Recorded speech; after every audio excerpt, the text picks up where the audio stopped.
Hello Leo, Sun, Moon, Rising, and Venus signs. Kamusta kayo? Sana po'y nasa mabuti kayong kalagayan. Welcome back po sa Star Tarot. Kung bago kayo rito, welcome din kayo. Thank you for your support.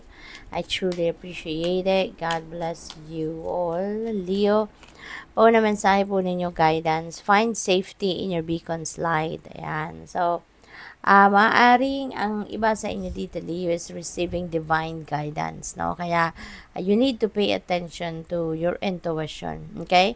Pay attention to your intuition because there could be guidance coming in na idadaan, no, sa intuition ninyo or baka mga intuitive messages, intuitive nudges, at also pay attention to the subtleties, no, na nandiyan sa paligid ninyo. Kasi baka merong mga signs, symbols, synchronicities, no? So, be aware of that kasi maaaring merong mga mensahe na pinapadala sa inyo through those forms as well para magabayan kayo.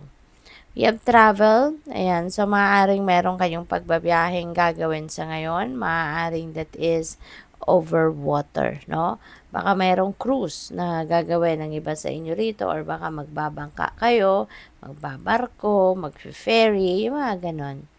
What else? We have communicate. Ayan. Things left unsaid will never reach the shore. That's very true. Kung hindi kayo magsasalita, 'di ba?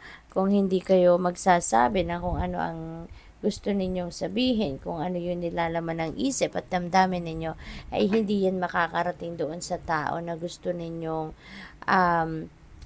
gusto ninyong makausap or gusto ninyong mabigyan ng kung ano man ang impormasyon na hawak ninyo, 'di ba?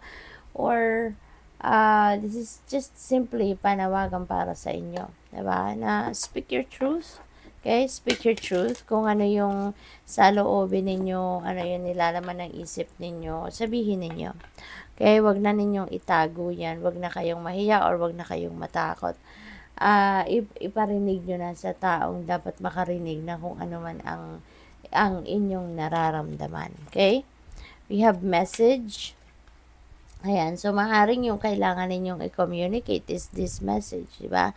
Baka meron kayong matatanggap ngayon na mensahe, could be a letter, could be an email, call, ano pa ba, DM or PM or kahit anumang form of communication, ito dumating, no, na message na to. Maaaring ito yung kailangan ninyo na i-communicate sa iba, okay? We have house, maaari na that is related to sa bahay, no? Anything na usaping bahay or usaping pamilya, no? So, pwedeng yun ang mga mensaheng matatanggap ninyo. For others of you, baka kayo ay magbibenta ng bahay or baka kayo ay merong bibilhing bahay. Maaari din ang trabaho ninyo siguro na sa realty business, buy and sell ng bahay, mga ganon. Or pwede rin, no, na baka kayo may mga renovation, no, na gagawin sa bahay ninyo. We have pathway. Ayan. So, this is a new beginning, no? Merong bagong path na tatahakin ang iba sa inyo dito, Leo. Okay? And it feels like, to me, na kung anong path ito na tatahakin ninyo at this time, this is heading towards kung ano yung dream ninyo. Kung ano yung pangarap ninyo or ano yung minimithi ninyong mapuntahan or minimithi ninyong makuha sa buhay ninyo. Feeling ko ano to ito yung mga bagay na fina-fantasize niyo in the past. Ini-imagine nyo lang ito pero ngayon maisa sa katuparan mo na, no? Kaya nga you're going to take action towards this new path para mabago na ang inyong sitwasyon at makarating na kayo doon sa kung ano man yung mga pinapangarap ninyo. We have main male. Ayan. So, Leo, maaring kayo to, no? Maaring kayo to or maari din naman na hindi. Now, for others of you, baka you are going to be dealing with another person, no? Another male person. It is also possible na baka galing sa isang lalaki yung mensaheng ito. You know, baka meron kayong nakatransaction, meron kayong importanteng kausap, regarding siguro sa bahay na to, na baka siya yung nagbebenta or baka siya yung binibilhan mo ng bahay, something like that, no? It is possible. What else? We have mature man. Ayan. So, posible na yung si mature man at saka si maid could be one person. You know, pwede rin na hindi.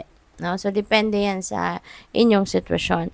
So, si mature man also, maaaring meron kayong dealings with this person. Baka din related ito dito sa bahay. No? Baka si mature man, maaaring meron siyang pamana sa'yo. Baka ipapamana sa'yo yung isang bahay. 'Di ba? Ang isang property. Or pwede rin na si mature man is building your house. 'Di ba? Baka siya yung gagastos para magpatayo ng bahay para sa iyo. 'Di ba? Depende, baka lolo mo siya, 'di ba? Si mature man or pwedeng daddy mo na alam mo yun, makareregaluhan ka ng bahay. So, anything is possible dito, no? But definitely, si mature man is going to play a significant role sa buhay ninyo at this time. You know, for others of you, baka si mature man karelasyon ninyo, 'di ba? Baka siya ay blood related kayo, baka daddy mo siya, grandpa mo siya, pwede rin na asawa mo siya, pwede rin na manliligaw mo siya or jowa mo siya, 'di ba? So this person could be anyone sa buhay ninyo. But definitely this is someone na pwedeng nasa abroad siya, no? Pwedeng nasa abroad ito, pwedeng nasa ibang bansa ito. Geographically, kayo, hiwalay, no? Pwedeng ganon. We have child. Ayan. So, this is new beginning, no? Meron kayong sisimulang bagong chapter sa buhay ninyo. Meron kayong sisimulang ganap, no? And nasa taas niya si pathway, so most likely, 'di ba? Patungo talaga kayo sa pagsisimula ng bagong chapter sa buhay ninyo. Merong bagong yugto, no, sa buhay ninyo na paparating dito. Kaya good luck sa iyo. At that could be in anything, 'di ba? Bagong trabaho, bagong relationship, bagong career, diba? Bagong business venture. It depends, no, sa interests ninyo at this time. But definitely, merong bagong ganap. So, good luck. Thank you for watching Love and Light. Namaste.